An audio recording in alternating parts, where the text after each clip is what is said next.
Good day to you, Jason here, Birchfield Family Farm. We are in Oxford, Ohio, running grass-fed Red Devon cattle, St Croix sheep, chickens, and Idaho pasture pigs in a rotational grazing system. Good word today comes from Psalm 36.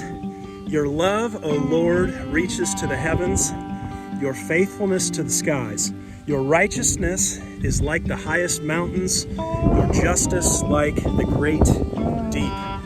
Today is Black Friday, the height of American consumerism. I love the symbolism of doing what we're doing on the farm today, on this day that America knows as Black Friday. We are producing, not consuming, producing. We're swimming against the current here, countercultural. Consumers work for producers every single time. That's the way it always has been. That's the way it always will be. We are starting our breeding process today for our spring 2026 lambs. Everybody's over here a little bit unhappy because we've been working our rams. We're a little late to get to our move today on the Stockpile grazing. We're going to head out that way, but first a word on American consumerism today, the patterns of American consumption. As I ponder those, I'm thankful that so many are continuing to step outside of the dollar system and return to what's good and right and true. What's not good, right, or just is that in 1971, the federal minimum wage was $1.60 an hour. In a regular 40-hour work week, you could buy about 1.82 ounces of gold.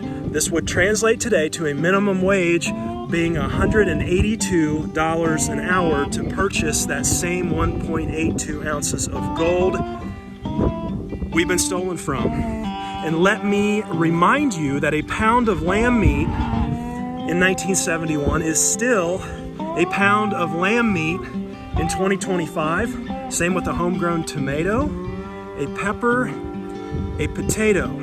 It's only when we enter into the dollar system that we experience the manipulation, theft, and a very quickly perishing American middle class.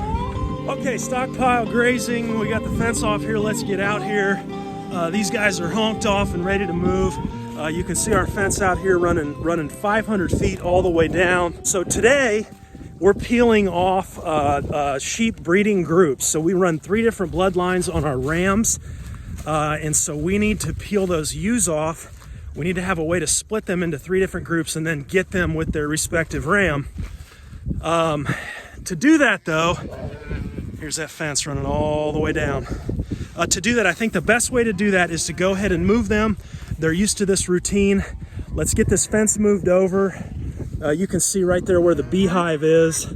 That's about 109 feet over from that fence where we started. Okay, so coming out over today, we're a little bit beyond that. Let's just say 125 feet. If you do the math on that, today's day 22 of Stockpile. That means we're just under moving 6 feet a day, which means I believe that we'll be able to go about 83 days if we keep that pace here. Again, we were planning on, the goal was 90, and I realized quickly we're not going to make that. So we kind of pulled back and said, well, 60, 120-day hay season here in Ohio. If we could get half of that, 120 days, and do 60 days, I'm going to be tickled pink. On pace, though, for about 80 days of grazing here. So today we're going to move this fence.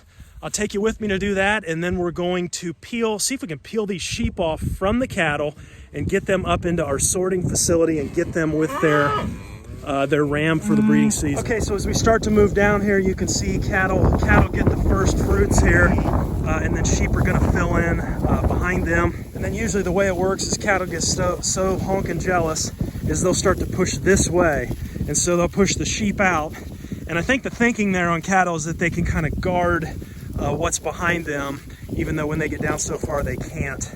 I'm going to speed this up here and just give them a little more space. Okay, so maybe about halfway down here, and you can see what's going on. You know, cattle are going to push this way. Look at this stuff that we're on here. Absolutely incredible. Look at the clover, guys. I get such a kick out of that. this grass and clover. There's a few seed heads. Somebody was saying something about planting some alfalfa in some of the muddier spots where they traverse to get to the water. And we could do that.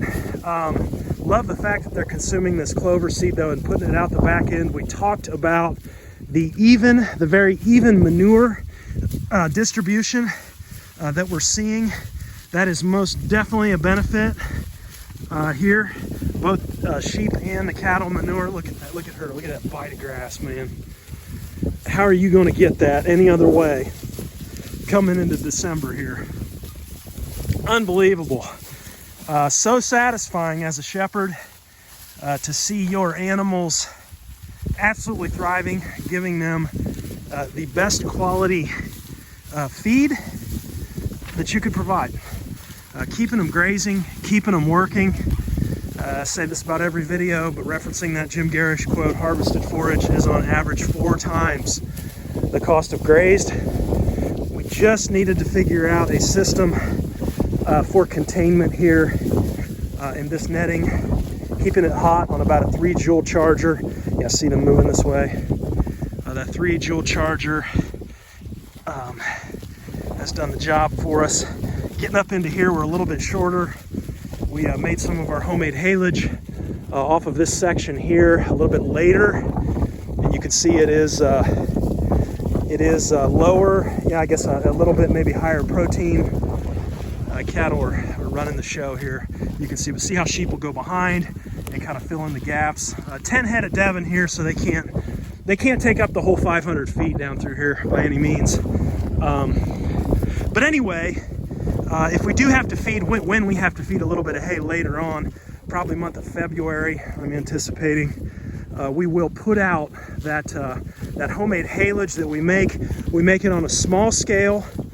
There's a course on the website teaching you how to make small scale haylage. There's a free PDF on the website that links to all of the products that we use to make that small scale haylage. It's free. I'm not affiliated. Those aren't affiliate links, none of that. Just sharing what works for us here on the farm. Okay, so there you have it, moving all the way down here. Just about anyway. I usually do a tie off on the end there. I don't move that every day. It takes right about 10 to 12 minutes a day. We're chillier today.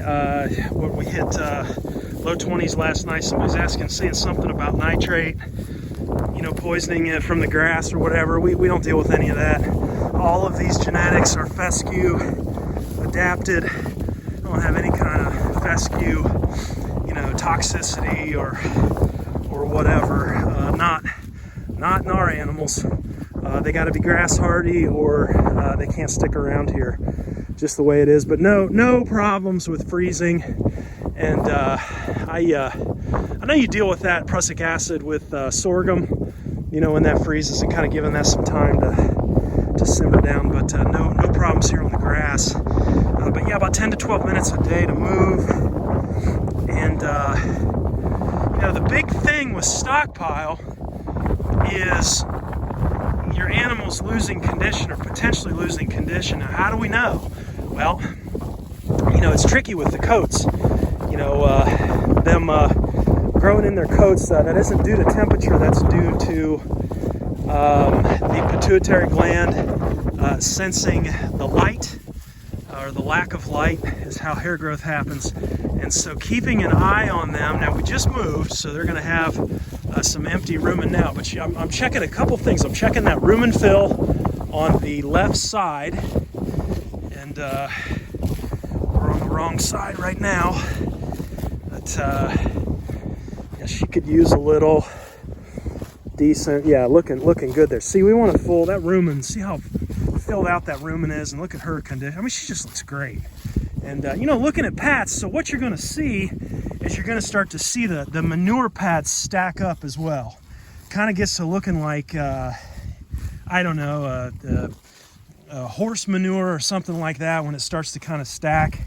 And I'm not seeing any of that really, to be honest. Looking at her rumen fill there, she could use a little. But, you know, not too bad there. Yep. Yep, they got a good hair coat too this time of year. So, but yeah, just a very good manure distribution as well. And I tell you, I'm just tickled pink that this is working out for us. This is probably only about 3 to 4 feet here.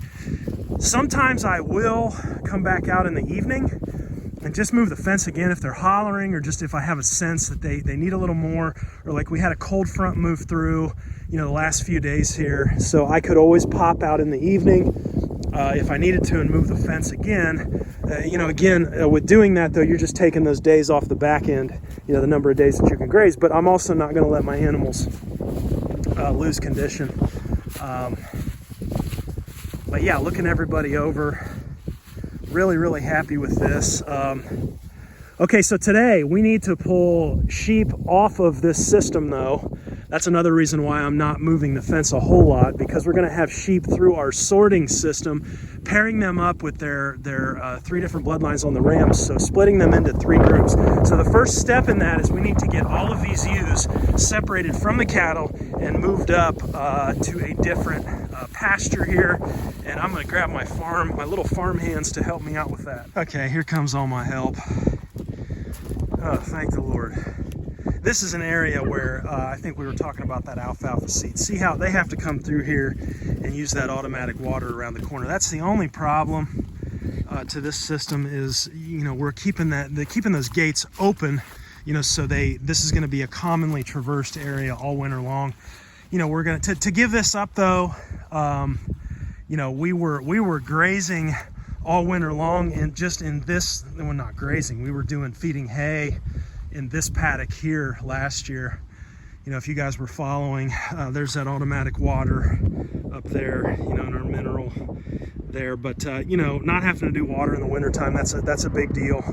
And so you know, we would just basically close this area in, and we would throw hay from the hay barn out right over the fence. They've got the water there, and man, this whole area just turned to mud. So this really, this is nothing compared to what we've dealt with in the past, you know. And you know, you kind of, the first few years, it's like, man, this is never going to come back. We've killed the ground, and it always does. It bounces back, you know, no problem. What are you guys doing? All right, so here's what I'm thinking. So I did a move, okay?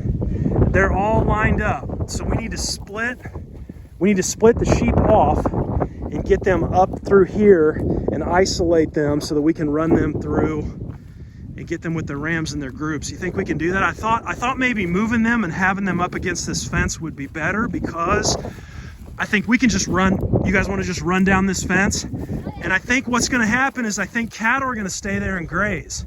So I think we, you know, we're not going to have any trouble, you know, separating from cattle. Okay, here we go. I got Sammer up in the sky. I got the 2 girls back there. It looks like Sarah, they're already communicating, working things out. So Sarah's gonna, yeah, she's starting to run them all the way at the back there. Sawyer's there to the left, kind of keep some pressure on them. We're gonna try and keep them all the way up against that fence and kind of use that as a boundary as we run them all the way up.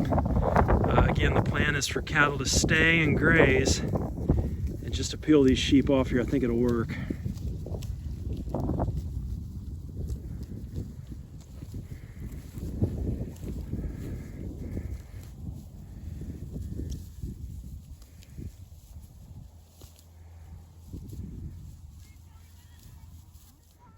Okay, here come the sheep.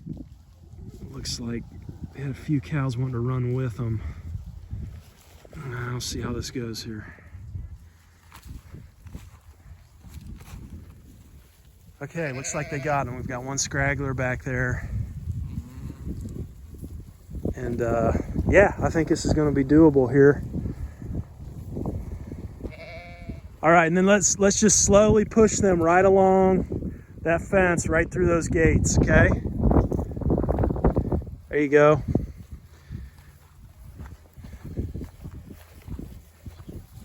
Come on, sheeps. No. That's all right. Push the majority of them here. Go on, sheeps. Yeah. Yeah. Come on. Come on. Yeah. Yeah. Seems like once you get them running in the right direction, they all kind of follow. Yeah. Push them up, Ev. There we go. Go on, sheeps. Come on. Yeah. Yeah. Yeah. Yeah. her back here. She'll join up. Yeah. Come on, sheeps. Push them, guys. Push them that way. Come on.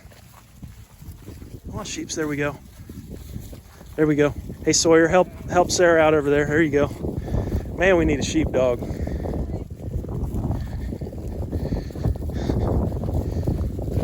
There we go.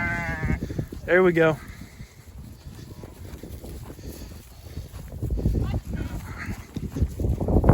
Come on, sheeps. Come on. And they are not wanting to go that way. I think it's because of that fresh grass. They know where that grass is at. Come on, sheeps.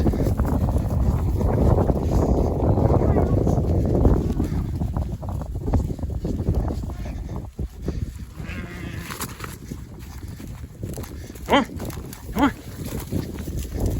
Somebody want to go after leggers. Come on. All right.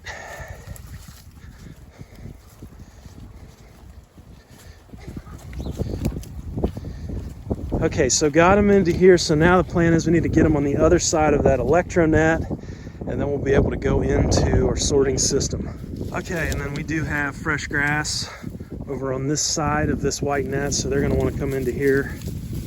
Go ahead and do that.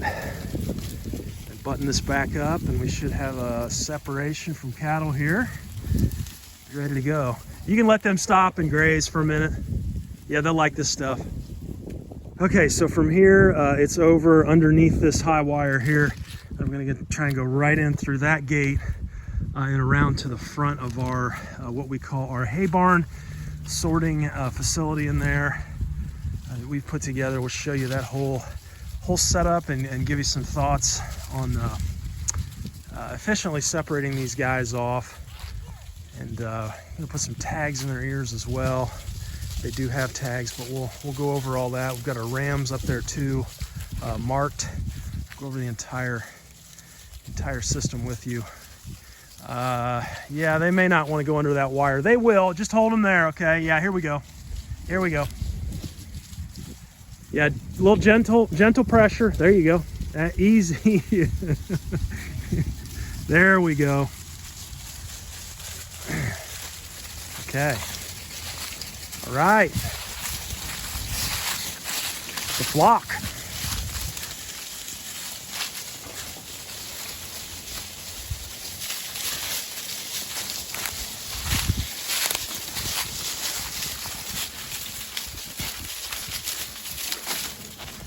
Should go around the side and through that green gate there, and then we will be in business.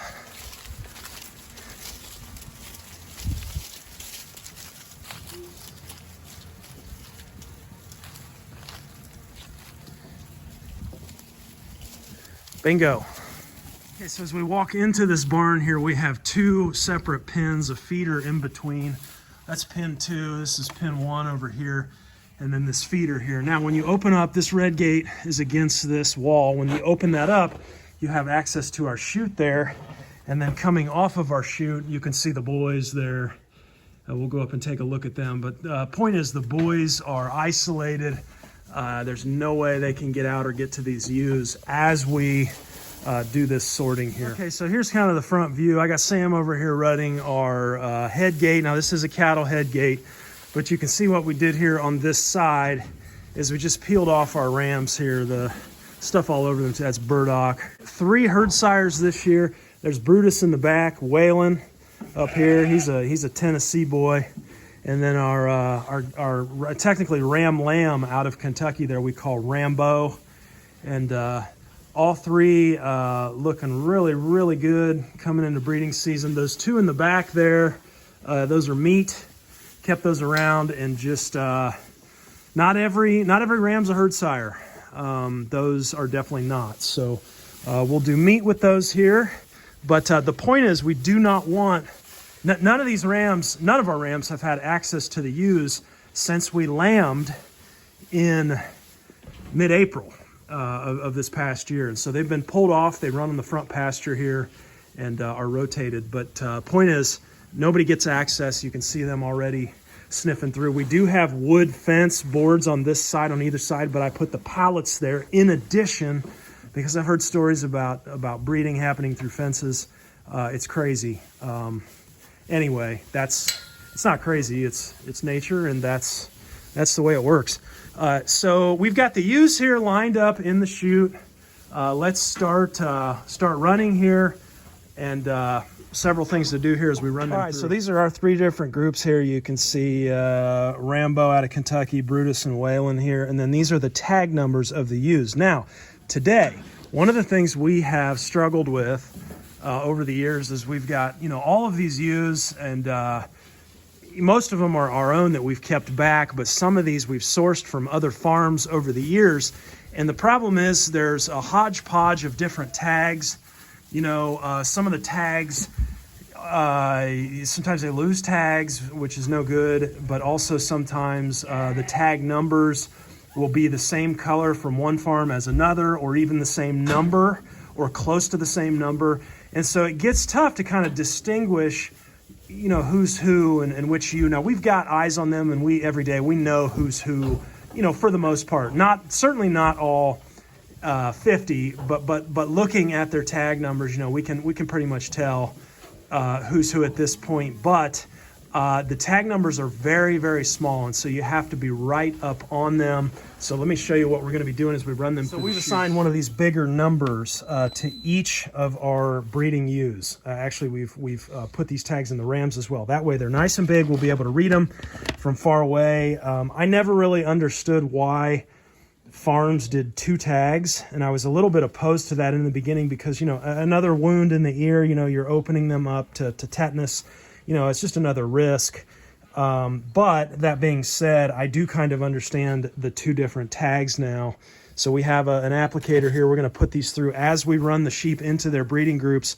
We're going to stop each ewe, tag it, look it over, and then sort it accordingly. Okay, here we go. We got everybody up this way. We made a little makeshift gate, wood thing on the bottom. This is a cattle head gate here. Yeah, they're going to be super scared. So Sawyer, you're going to have to get some in that chute and put a little pressure on them to get them up through here. I'm only looking, so the purpose of this gate was to get like just 1 or 2 in here to work on them at a time. Otherwise, they're all pushing, and you just can't really get one through this head gate to work on it because they're all pushing at the same time. So I'm sure there are more efficient ways of doing this. Yeah, see them all bunching up there. Yeah, there we go. Like that. All right, so sheep number 1, you want to open that up, Sam? See if you can get her in there. Yeah, the rams are wanting to get out of here, so I may just put a little pressure on her from behind. That way, sweetie. You can see Sawyer back there keeping a little pressure on him here. Okay, so these are the tags we're using here. This is the applicator. This all comes from Premier One, not affiliated. Just like using their stuff. There's RFID tags. There's all kinds of fancy stuff you can get into. If you want to pay thousands of dollars for all that and horse around with it when it doesn't work half the time, that's up to you. For us, it's the old-fashioned way here. Okay, there is a vein in the ear. We're going to try not to hit that vein, either go on the front or the back. Right like that. See how that number is nice and big, and you can compare this number here to, so I put the tag on backwards. This is actually supposed to go on the front. It's not going to make a whole lot of difference, but we will do that. Looks like somebody else. This ewe came from another farm. She did the same thing, so there you go. It's matching. But yeah, see how much bigger that number is? So we'll be able to read that number from the field. That's the point. All right, so now we're to the sorting point. So what we want to do here, Sarah, is I want to leave all of Brutus's ewes in here at the very last. Okay. And then we're going to pull Brutus off and put him with the ones that remain, okay? Because he's got 18 ewes here, and he's running the largest group. Right. So we'll keep them behind. So what needs to happen here is all of Rambo's and all of Whalen's ewes need run through here. They need tagged, and then we're going to run them all the way out the door and around and into the pen up front. So we'll contain them in the pen up front. Okay. And then all that will remain at the end are Brutus's ewes. Okay. Okay, go ahead and let her out, Sam. All right, she needs to come this way. There we go. Okay, so I'll tell you the other thing we did here on these new tags that we're using is we did these in birth order. These are all of our ewes, and so they start out with the oldest ewe, and then as they go up, they get younger. That way on replacements, we're gonna know if we're out in the field and we see a number, I'm gonna know based on that number if it's an older or a younger ewe as well. Okay, so we just tagged this one. This one goes with Brutus here. We're gonna open this door up, and she's gonna go down there. That wood gate's gonna flex, and we're gonna take her back down into that first pen, but separating them off Brutus's group, because that's the group we wanna retain for the very end. All right, everybody is tagged, as I said. Rams are over here. This is the first breeding group of ewes. So these ewes should be 18 here. We counted, everybody is here and accounted for. So they need to be run up into this area here. Or, actually we could run Brutus back. That would be fine too. Sawyer, do you want to come up here and come on the other side of this wood gate? And I'm going to get in here and see if I can peel Brutus off and send him back in here with the ewes. Go ahead and close that gate behind you, Sam, to pin 1. We don't need that right now. Okay, so heading in with the rams here. These guys are riled up. So I'm going to try and get him in here in the chute to begin with. There we go. We'll wrestle around a little.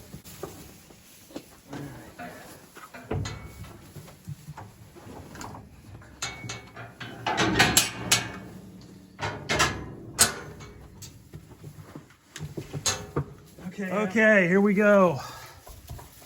Big boy is with his breeding group here. All is well.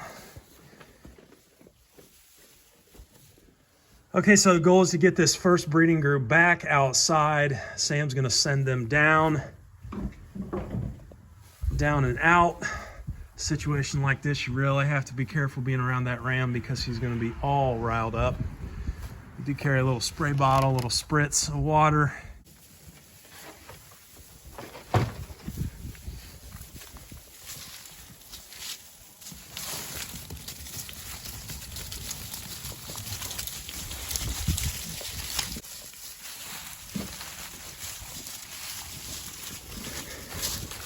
Okay, and there we go. Back out. Oh, he's already breeding. Look at the mark. One's already got a mark. I mean, they haven't been together 10 minutes. Look at that. All right. Okay, so we're gonna try and push them right through here, right back in to go out with the cattle.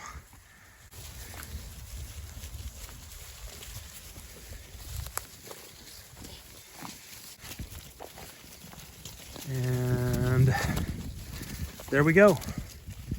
Bingo. So they are back in with the cattle now, and we'll run breeding group number 1 in with the cattle on that strip graze section there. Okay, and putting the fence back here, he has already got two marked. Looks like they are standing for him. So yeah, it's a good day on the farm here. What are your strategies here if your ewes are not standing? Your which, yeah, they are. Your ram is going to absolutely wear himself out, will not eat, will not drink, will not sleep. He just goes, and you'll see him. He'll start panting. He'll have his tongue out. Just crazy. Absolutely wears himself out. What are some strategies to mitigate, wearing out that ram? Well, a good ram should be able to handle it and breed up to, they say 40 to 50 ewes is a good ram should be able to handle. A ram lamb probably isn't going to be able to perform like a ram that's not a lamb. Which is why we gave our ram lamb Rambo in there a little bit. I think he's only got one less ewe maybe, but he's a pretty good looking boy. I think he can handle it. What are some strategies here to mitigate your ram being worn out when the ewes won't stand? Well, you don't really know. You don't really know when the ewes are in heat. So one thing that some will do is run a weather, and you'll mark that weather just like you marked the ram, and you let that weather, you put the weather in with the ewes, and the weather is gonna be going crazy. So he's gonna be wearing himself out, and as soon as you see marks on their back, like that one right there, she's bred. So I'll mark that down. we can count out 150 days from today and she will lamb just about right on the money. Why is that valuable? Well, because I know when to be looking, right? I know when to be looking for when we're going to lamb. We've got a general idea because we know when we introduced him. But basically leave that weather in and let him wear himself out. And then as soon as you see marks on the back, pull that weather out and put your good ram in. And they say that that can kind of, it alleviates a lot of the stress on your ram, but it also could potentially tighten up your lambing season. We have never used a wether here. I've never castrated a ram. They're worth more to me intact. If we'd get maybe a bottle lamb in the future or something to that effect, that might be a fit or something that we try. But we're in the business of selling intact rams, and those are different bloodline rams going to different homesteads. You're able to come to us and buy a flock, a starter flock, and we're able to get you potentially 2 unrelated rams that can breed your ewes. And so that's kind of our specialty, if you will. I enjoy seed stock business and seeing other small farms get started and thrive on grass alone with these genetics. This is where it all starts right here. Okay, so coming back here, kiddos have already been separating this group number 2. Do you want to run them through the chute and do this? No, this might be easier. Okay, so Sarah's going to stand there at the door, and they're peeling off Waylon's flock next. All right, Waylon, you're up, buddy. It's your at bat. Is he 25? Yeah. Okay, I got scared. What? All right, game on. Get him, Waylon. Okay, so these guys are here, and they'll eventually go out to pasture. We have one more group over there that gets Rambo, the last ram. So what we may do, Sam came up with this idea. We may just, rather than run, we were going to run all these ewes around and run those over here and then introduce the ram. Let's just take the ram and run him around to these ewes here. And then we probably will leave them here for just a little bit to settle down. Though we did not do that with, what do you say, buddy? Did not do that with Brutus. We got them right back out, but they're out there in the pasture having a good time. So let's do that. Let's bring Rambo and run him around to his group. Okay, and Rambo is in. He is our ram lamb.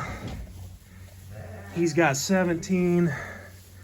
Waylon's working him over here. He's got 17, and then 18 out there in the pasture with Brutus. Our work is done. There's Mama, like a blister, showing up when the work's done. To my credit, I didn't know you were done. We got them separated, Mama. That was a day's work, huh? Yeah, it wasn't too bad. We used this chute here and kind of pulled everybody off and did what we could. Waylon's doing the grunts. Get him, buddy. Okay, so yeah, so looking out here, this was the exact reason that we just tagged. So she's got a blue mark already. That's number 27. I can see it from here. And so we'll mark that down, count out 150 days on the calendar, and that would technically be her due date. And we've kept track of it like that in the past, and we have predicted lambings down to the day. Now, I'm not, I make a mental note, at the end of the breeding season, at the end of December, basically, I want to see that everybody, has some kind of marking. Ideally, I don't always keep track down to the day, but we put everybody back in. So all 3 groups of ewes and rams, they're all going to go back together on January 1. So we do that, and we overwinter everybody together, mainly because of the water situation, and we've got that automatic water. So I know that if anybody lambs in the month of May, so or a little before, so at the end of April or all of May, I know exactly who the sire is. because it has to come from these groups here, as long as they don't break out and get together, which we've never had happen. But I like electronet between them and some type of mechanical fence, wood fence, woven wire fence, a couple different obstacles there just to keep them apart. And it is a pain. We've got to keep them apart the whole month of December. But if we can do that, then we know come May who the sire is, and we know the bloodlines that we have, and then we can register those sheep accordingly. Now, if we would get a lamb that drops in June, you know, getting into mid-June or whatnot, then we don't know who that sire is, and so I would not feel comfortable selling that lamb as a registered sheep. So looking them over there, it looks like this one here has some blue there as well. That's I believe that was white number 10 there. So yeah, we'll mark those down as bred today. So checking back in on cattle here. Everybody's out here on the fence line honking just a little bit. We'll take a look here. We'll also take a look at that. Woo! That is a beauty. It's like these guys, I can just tell by looking at them, if I glance out here, see how they're, you know, they're standing up. They're kind of looking at me, and they're making a little bit of noise. I mean, that's telling me they could use just a little bit more to eat. So let's move this fence in a few places here. Hey, sweetie. Yeah, so see how as soon as I move this fence, they start chowing down here. So everybody's still just a little bit hungry. Let's go down through here and give them another couple feet. Okay, so and then looking down through here, it looks like I know we saw white 10. White 11 is now bred. See her? So that's 3 of them. 3 of them now that he's got. Looking for numbers here. Okay, so 40, 27, and 32. So Brutus is wasting no time. We're what, an hour and a half out from putting them together here, something like that, maybe an hour. Pretty cool. Getting the work done, aren't you, big boy, huh? Oh yeah. Oh yeah. Then the last thing I wanted to mention here is obviously just having one breeding group out now, you know, on the stockpile on this 500 feet of fence. That's all we can do. I cannot put another breeding group together, because then I won't know sire, and so it's kind of a shame, because it's gonna jack up our little experiment here just a little bit, because I had all of the ewes in here prior to this, all 52 ewes. And so, you know, just having he had 18 in his group, so 19, so under 20 head of sheep. So we've cut our sheep impact here in half. And so I would say, you know, that may extend our grazing on the backside, but these other 2 groups, you know, the issue there is I really don't have a lot of stockpile around the farm. We can probably find some places to eke out that we'll move them around here in the month of December. But there's not a lot like this that we've intentionally stockpiled. And so probably a little bit of hay going to those other 2 groups just to keep them going here. But, you know, you do what you got to do. I would sure hope we would be grazing past Christmas, you know, and then getting everybody back together January 1. I would hope that we would still be out here, you know, somewhere. We're running across this field 500 feet. And like I say, we're 120, probably 125, 130 feet in. So January 1, yeah, we should still be out here. Might be over towards the windmill a little bit more. Obviously we will, but we'll give it a shot here. Good day on the farm here. All 3 breeding groups where they need to be.